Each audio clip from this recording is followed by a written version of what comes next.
Ողջույն հարգելի գործընկերներ, հարգարժան հայ ժողովուրդ։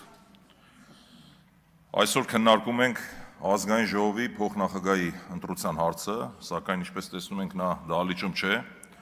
պետք է տարրական հարգանք ունենալ ինստիտուտի նկատմամբ, քննարկում ենք պարոն Կոնջորյանի հարց եւ նա դահլիճում չէ, հուսամ կվերադառնա։ Մինչև բուն նյութին անցնելը նախ եւ առաջ ցանկանում եմ օգտվելով առիթից այս բարձր ամբիոնից առանձնահատուկ շնորհակալություն հայտնել ամենայն հայոց կաթողիկոս Գարեգին II-ին, ընդդիմադիր խմբակցությունների պատգամավորներին ընդունելության արժանացնելու Մայրաթոր Սուրբ Էջմիածնի վեհարանում եւ իր հայրապետական օրհնությունները փոխանցելու համար։ Սիրելի հայրենակիցներ, հայտնի պատճառներով վեհապար հայրապետը Անդրանիկ նիստին ներկա չի գտնվել եւ մենք մեր նախաձեռնությամբ այցելել ենք վեհարան։ Իդեպ առավել քան վստահ եմ, որ քաղաքացիական պայմանագիր խմբակցության շատ անդամներ, օրինավոր քրիստոնյաներ են եւ իրենց հոգու խորքում կիսում են մեր հայացքները, սակայն քաղաքական պատճառներով ի վիճակի չեն բարձրացնել այդ մասին։ Ինչևէ, հիմա անցնեմ հաջորդ թեմային, ափսոս որ Տարոն Չախոյանը եւ Արթուր Հովհաննիսյանը դահլիճում չեն, ընդհանրապես կարճ երկու անդրադարձ, ինչ վերաբերում է հայրենիքին։ Ես Հայկ Ֆարմանյանն եմ, ծնվել մեծացել եմ Երևանում, երևանցի եմ, բայց ծնողներս արժանապատիվ եւ թասիբով ջավախցիներ են։ Պապերս թաղված են Ջավախքում, եւ այո, Ջավախք իմ երկրորդ հայրենիքն է։ Եվ ի տարբերություն ձեզ, բազմաթիվ ազգությամբ վրացիների մոտ, երբ որ ես ասում եմ Ջավախք իմ հայրենիքն է, իրենք շատ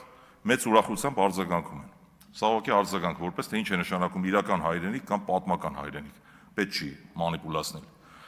Երկրորդ հարցը, բարեկամաբար ցանկանում եի խորհուրդ տալ Տարոն Չախոյանին եւ Արթուր Հովհաննիսյանին, իրենց ելույթների մեջ մի փոքր զուսպ լինեն, առողջությանը վնաս է։ Մեկ-մեկ այդ հոգեբանական պորտկումից մարդիկ ուղեղի ցնցումել են ստանում։ Հաջորդ հարցը, ինչ վերաբերում է Արթուր Հովհաննիսյանին, ի՞նչ է նշանակում սեփականությունը խլենք, բաժանենք ժողովրդին։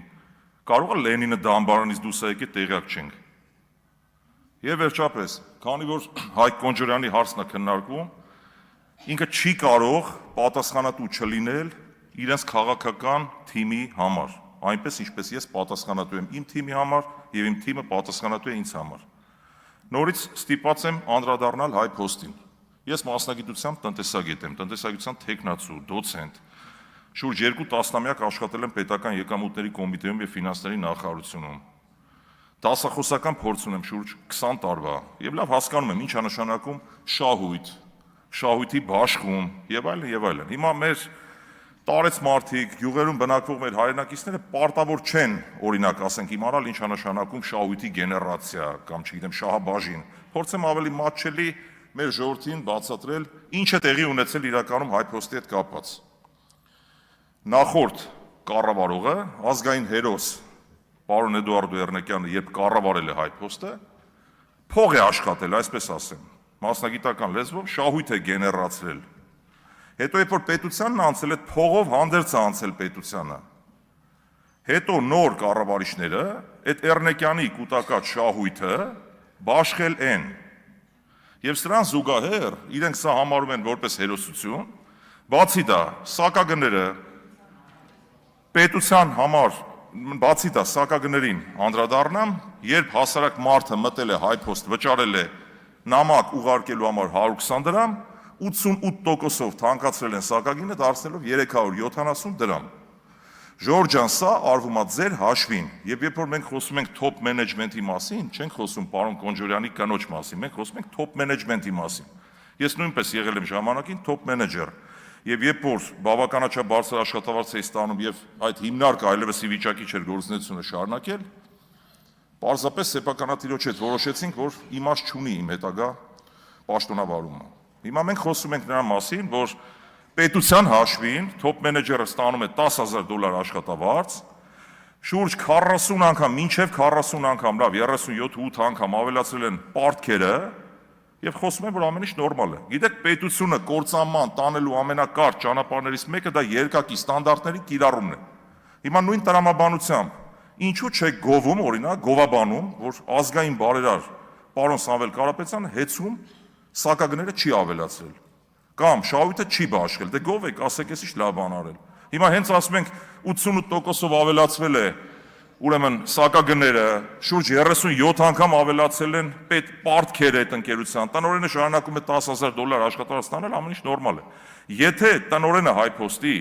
աֆիլիացված չլիներ պարոն Կոնջորյանի հետ, դժվար թե նա կարողանար շարունակել պաշտոնավարել։ Սա ակնհայտ բան է, եթե հակառակը լիներ, դուք միլիոն անգամ կկրկնեիք այդ նույն բանը։ Եվ նորից օրինակի տեսքով ցանկանում եմ մեր հայրենակիցների համար մի պարզ պրիմիտիվ օրինակ բերել, որ պարզ լինի ավելի, ժողովուրդ ջան։ Պատկերացրեք, ձեզ հանձնել են որպես ապրանք, տուփ։ Տուփի մեջ դրել են գումար, փող, բայց այդ տուփը հանձնել են, որ դուք օգտագործեք որպես ապրանք։ Հիմա այդ տուփի նոր սեփականատերը վերցնում այդ փողը օգտագործում է, մի հատ էլ ամփույթ է օգտագործում, քերծվածքներ է առաջանում, վարկ է վերցնում, որ բերի այդ տուփը վերանորոգի։ Այ հայփոստը դրան է նման։ Հիմա, որպես, կրկնում եմ, քաղաքական պատասխանատվություն կրող անձ, պետք է պարոն Կոնջորյանը, կարծում եմ, այս հարցերին պատասխան տա եւ բնականաբար, եթե հարցեր չառաջանային, այսքան չէինք խորհում, եթե կապ չունենար հայփոստի հետ, մենք չէինք խորանա եւ չէինք հայփոստի մասին այսքան երկար բարակ խոսքեր չէինք ասի։ Մի խոսքով, ինչ եմ ուզում ասել, գոյություն ունեն փաստեր, մենք հասկանում ենք այդ փաստերի տրամաբանությունը եւ ամփոփելով ասեմ, ժողովուրդ ջան, կուտակված նախորդ սեփականատիրոջ շահույթը գեներացված բաշխել են նոր կառավարիչները, պետության հաշվին տնօրենին վճարում են ամսական $10,000 աշխատավարձ, սակագները բարձրացրել են 88 անգամ, 88%-ով ներողություն եւ վերցրել են հսկայական վարկեր, որպեսզի սպասարկեն փակեն իրենց ծակուցուքերը, այսպես ասեմ։ Շնորհակալություն ուշադրության համար։